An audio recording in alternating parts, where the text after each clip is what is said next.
March 1 ലോക സംഗീത ചികിത്സാ ദിനം.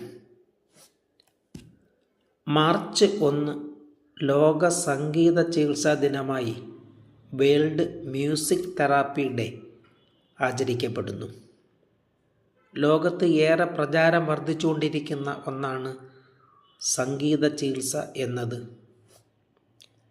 ശാസ്ത്രീയമായി പരിശീലനം സിദ്ധിച്ച ഒരു തെറാപ്പിസ്റ്റ് രോഗികളുടെ മാനസികവും വൈകാരികവുമായ ആരോഗ്യ പ്രശ്നങ്ങൾക്ക് വ്യത്യസ്ത സംഗീത സംബന്ധ പ്രവർത്തനങ്ങളിലൂടെ പരിഹാരം കാണുന്ന രീതിയാണിത്. മാനസിക സമ്മർദ്ദം, ഉത്കണ്ഠ, വിഷാദം തുടങ്ങിയവ കുറച്ച് മനസ്സിൻ്റെയും അതുവഴി ശരീരത്തിൻ്റെയും സുസ്ഥിതി വീണ്ടെടുക്കാൻ കഴിയും. ഏത് രോഗത്തിനും മെഡിക്കൽ ട്രീറ്റ്മെൻറ്റ് നടത്തുന്നതോടൊപ്പം തന്നെ മ്യൂസിക് തെറാപ്പി കൂടി ഉപയോഗിച്ചാൽ കഴിക്കുന്ന മരുന്നിൻ്റെ അളവിനെ കുറച്ച് വേഗത്തിൽ സൗഖ്യം നേടാൻ സാധിക്കും എന്നുള്ളത് ശാസ്ത്രീയമായി തെളിയിക്കപ്പെട്ടിട്ടുള്ള കാര്യമാണ്. ഇത്തരത്തിൽ സംഗീതം ഒരു വിനോദോപാധി എന്നതിലുപരി മനുഷ്യൻ്റെ മാനസികവും ശാരീരികവുമായ ആരോഗ്യത്തെ മെച്ചപ്പെടുത്തുന്ന ഒന്നാണ് എന്നതിനെക്കുറിച്ചുള്ള അവബോധം സൃഷ്ടിക്കുവാനും പ്രചരിപ്പിക്കുവാനുമായിട്ടാണ് ലോക സംഗീത ചികിത്സാ ദിനം ആചരിക്കുന്നത്. World federation of music therapy എന്ന സംഘടനയുടെ ആഭിമുഖ്യത്തിലാണ് ഈ ദിനം ആഗോളതലത്തിൽ ആചരിക്കപ്പെടുന്നത്. ജൂൺ 21 ലോക സംഗീത ദിനമായി ആചരിക്കുന്നത്.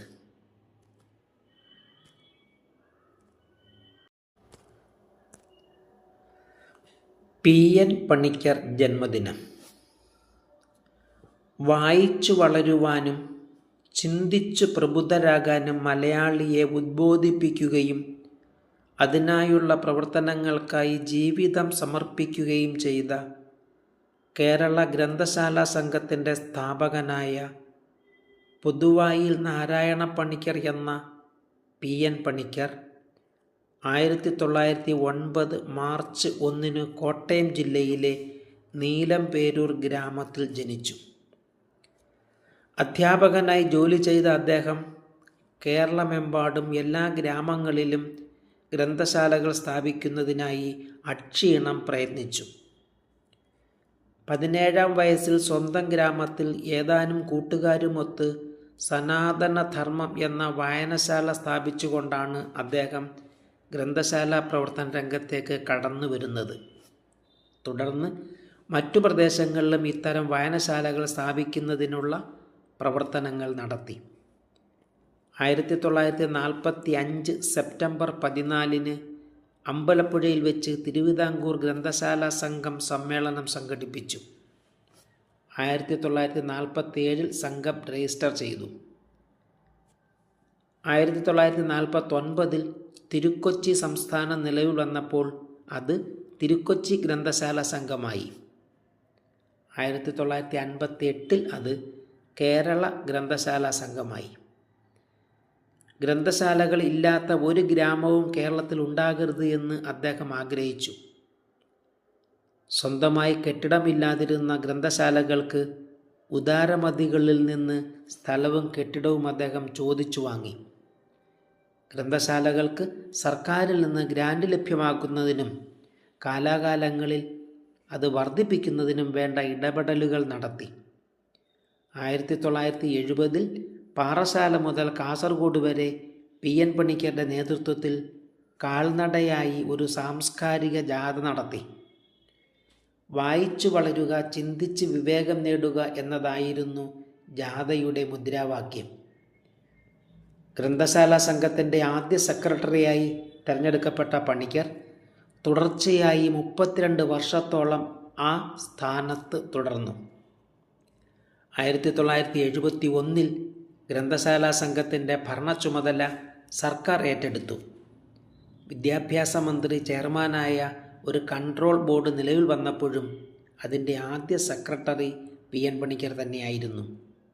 കേവലം പുസ്തക വായനയ്ക്കപ്പുറം ജനങ്ങളെ സാക്ഷരരാക്കാനും ബോധവൽക്കരിക്കാനും ഒരു സ്വതന്ത്ര സംഘടന വേണമെന്നാഗ്രഹിച്ച Panicker Kerala association for non formal education development Kanfed എന്ന സംഘടന രൂപീകരിച്ചു. അതിൻ്റെ സെക്രട്ടറി PN പണിക്കരും NV കൃഷ്ണവാര്യർ അതിൻ്റെ പ്രസിഡൻറ്റുമായിരുന്നു. 1880കളിൽ കേരളത്തിൽ അങ്ങോളം ഇങ്ങോളം കാൻഫെഡ് ശാഖകൾ തുറന്നു.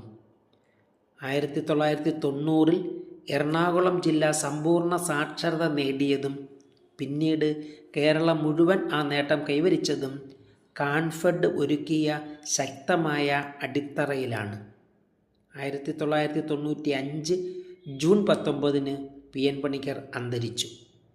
അദ്ദേഹത്തിൻ്റെ ഓർമ്മയ്ക്കായും അദ്ദേഹത്തോടുള്ള ആദരസൂചകമായും 1996 മുതൽ ജൂൺ 19 വായനാ ദിനമായി ആചരിച്ചു തുടങ്ങി.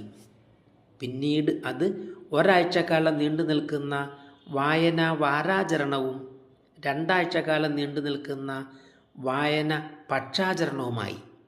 2017 കൊച്ചിയിൽ വെച്ച് പ്രധാനമന്ത്രി നരേന്ദ്രമോദി ജൂൺ 19 ദേശീയ വായനാ ദിനമായി പ്രഖ്യാപിച്ചു.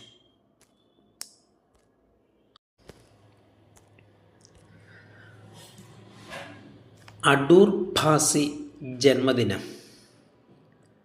മലയാള സിനിമയിലെ ചിരിയുടെ തമ്പുരാൻ എന്നറിയപ്പെട്ട അടൂർ ഭാസി 1927 മാർച്ച് 1 തിരുവനന്തപുരം ജില്ലയിലെ വഴുതക്കാട് ജനിച്ചു. പ്രശസ്ത സാഹിത്യകാരൻ EV കൃഷ്ണപിള്ളയുടെ മകനാണ് അടൂർ ഭാസി. ഭാസ്കരൻ നായർ എന്നായിരുന്നു യഥാർത്ഥ പേര്. സിനിമയിൽ വന്നപ്പോൾ പിതാവിൻ്റെ നാടായ അടൂർ എന്ന സ്ഥലപ്പേരും ഭാസ്കരൻ നായർ എന്നതിലെ ഭാസി എന്ന ചുരുക്കപ്പേരും ചേർത്ത് അടൂർ ഭാസി എന്ന പേര് സ്വീകരിച്ചു. 7000-ലധികം സിനിമകളിൽ അഭിനയിച്ചു. 2 പ്രാവശ്യം മികച്ച സിനിമാ നടനുള്ള സംസ്ഥാന പുരസ്കാരം ലഭിച്ചു. ഏതാനും സിനിമകൾ സംവിധാനം ചെയ്യുകയും ഏതാനും സിനിമകളിൽ ഗാനങ്ങൾ ആലപിക്കുകയും ചെയ്തിട്ടുണ്ട്. 1990 മാർച്ച് 29 അദ്ദേഹം അന്തരിച്ചു.